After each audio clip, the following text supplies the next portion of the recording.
폴란드의 무기 수출은 나토의 집단 안보를 추구하는 과정에서 생긴 공백을 메우는 역할을 한다. K9 자주포 18문이 도착했다. 내년에 수십 대가 추가 인도될 것이다. 최근 한국 무기가 유럽에 도착하자 굉장히 환호하는 분위기가 나오면서 한국산 무기에 대한 관심이 급증하고 있습니다. 지난 17일 K9 자주포를 실은 선박이 폴란드 그디니아항에 입항했습니다. 폴란드 군비청은 소셜미디어 X를 통해 K9A1 썬더 자주포 18문을 실은 선박이 그디니아항에 입항했다며 폴란드는 총 66문의 K9 자주포를 보유하게 됐다고 밝혔습니다.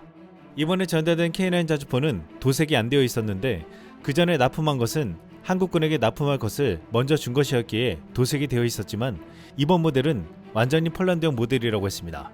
폴란드 육군은 지금 도착한 새로운 K9 자주포는 폴란드 포병을 강화할 것이라고 했습니다.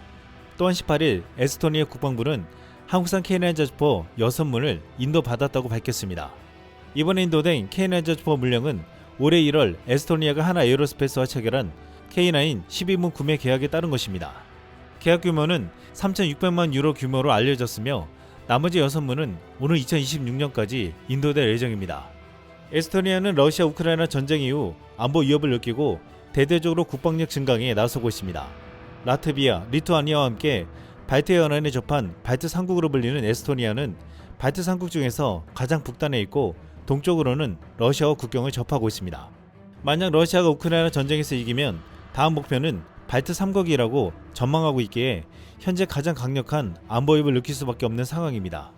유럽에서는 폴란드, 에스토니아에 K9 자주포가 빠르게 인도되는 것에 놀라고 있는데 무엇보다 한국산 무기는 최근 유럽을 덮친 강추위에도 강력한 기동성을 가지고 있어 추앙받고 있습니다. 최근 폴란드군은 비가 온 뒤 얼어버린 동토에서 기동하는 K2 전차 사진을 올렸는데 강추위 속에서도 살얼음 진흙탕까지 뚫고 나가는 유용을 드러냈습니다. 최근 전 세계에 기상 이변이 속출하면서 더욱 많은 눈과 비, 강추위가 오는 상황에서 이러한 모든 환경에서 기동할 수 있게 만든 한국산 K2 전차와 K9 자주포는 더욱 인기가 높아지고 있습니다. 현재 유럽에서 최대한 빨리 전력 강화를 하려는 국가들은 지금 한국을 바라보고 있습니다. 현재 동유럽 루마니아도 K9 수출이 임박한 상황인 것으로 알려져 있습니다. 최근 우크라이나 전쟁이 장기화되면서 내년 여름 러시아가 승리할 것이라는 전망이 나오고 있습니다. 현재 최전선의 상황은 우크라이나 군에게 상당히 불리하게 돌아가는 것으로 전해지고 있습니다. 지난 22일 젤렌스키 대통령은 혹독한 추위 속에 동부전선에서 러시아의 공격을 방어하기가 어려워졌다고 시토했는데 우크라이나군은 최근 미국과 EU의 추가 지원에 제동이 걸리자 러시아군이 7발 정도 쏠 때 한 발을 사용할 정도로 탄약을 최대한 아끼고 있는 것으로 알려져 있습니다. 미국이 약 79조 원, EU가 약 71조 원대 추가 지원안을 마련했지만 내부 반대에 제동이 걸린 상태입니다. 이와 관련해 익명의 미 국방부 고위 관계자는 서방의 지원이 중단되면 최악의 경우 내년 여름쯤 우크라이나가 패배할 수 있다고 말했다고 CNN이 보도했습니다. 그렇게 되면 러시아는 유럽으로 확장해 나올 것이 분명하다며 이에 지금 유럽에서는 초비상이 걸렸습니다. 유럽에서 가장 많은 국방비를 쓰는 영국이 동원할 수 있는 전차는 150여 대, 장사정포는 10여 문에 불과합니다. 영국군이 지난해 박물관에 보관된 단장 로켓포를 개조해 우크라이나에 지원하는 방안까지 검토할 정도였습니다. 또한 유럽에서 두 번째로 국방비를 많이 쓰는 프랑스가 보유한 155mm 구경 이상의 중포는 90문도 안 되고 현재 독일군이 보유한 탄약은 이틀치 전투에 쓸 정도입니다. 미국 월스트리트 저널이 11일 냉전 종식 이후 국방 예상 삭감과 방위산업 약화로 유럽의 무기고가 비어있지만 회복이 쉽지 않아 위기의식이 커지고 있다고 경고했습니다. 지난 16일 유럽연합 핵심 회원국인 독일 국방장관이 미국의 안보 중심이 아시아로 이동하고 있다며 유럽 각국이 재무장에 나설 때라고 촉구했습니다. 보리스 피스토리우스 독일 국방장관은 2020년대가 끝나기 전 유럽의 새로운 군사적 위협이 도래할 수 있다고 경고하고 우리 유럽인은 우리 대륙의 안보를 보장하기 위해 더 많은 노력을 기울여야만 한다라고 말했습니다. 그는 작년 2월 24일 우크라이나를 침공한 러시아가 전쟁을 수행하기 위해 무기 생산량을 크게 늘리고 있으며 최근에 발트 3국과 조지아, 몰도바 등도 위협하고 있다며 경각심을 가져한다고 호소한 바 있습니다. 피스토리우스 장관은 유럽이 무기 생산을 늘리는 데는 시간이 걸릴 것이라며 군대와 산업, 사회 측면에서 생산 능력을 만회하는데 대략 5년에서 8년이 들 수 있다라고 말했습니다. 이런 가운데 나토 주재 미국 대사는 지난 14일 한국의 폴란드 무기 수출은 나토의 집단 안보를 추구하는 과정에서 생긴 공백을 메우는 역할을 한다고 평가했습니다. 이 말은 사실 폴란드가 무기를 구입한 것은 개별 국가가 구입한 것이라고 보기보다는 나토가 구입한 것이라고 볼 수도 있다는 의미가 담겨 있었습니다.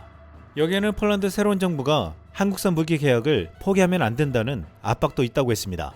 한 군사 전문가는 한국산 무기는 경쟁 모델 대비 평균 34%가 저렴하고 낮게도 짧게는 2년, 길게는 10년 이상 차이 난다 라고 말했습니다.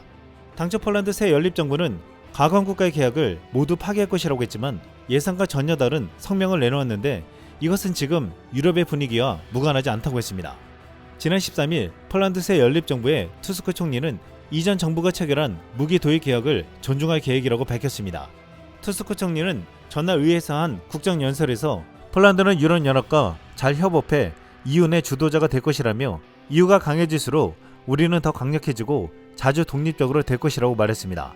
투스크 총리는 국방정책과 관련해서는 군비 증강을 통한 군 현대화 정책을 지속 추진할 것이라며 부패가 연루된 경우를 제외한 전 정부가 체결한 모든 무기 도입 계약을 존중한다라고 밝혔습니다.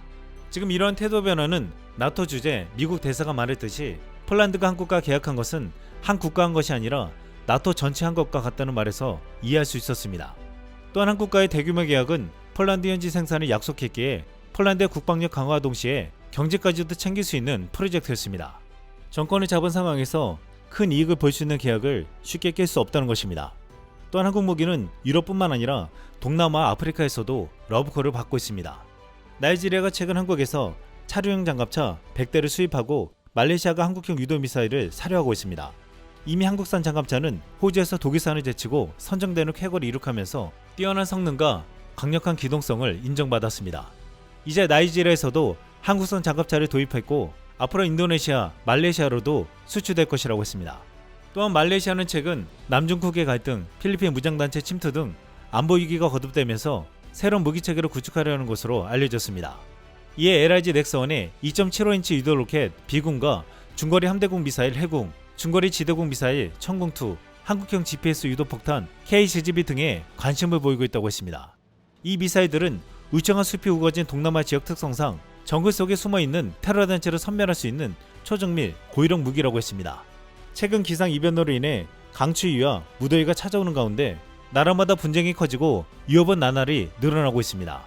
한국산 무기는 산악, 설원, 정글, 사막에서 통할 수 있게 만들었고 무엇보다 다른 나라보다 최소 2년, 최대 10년 빨리 납품하는 속도를 가지고 있습니다. 이에 재무장을 해야 하는 유럽과 각종 분쟁을 대비하는 나라들은 한국을 찾고 있습니다. 이상 쓸멍이었습니다.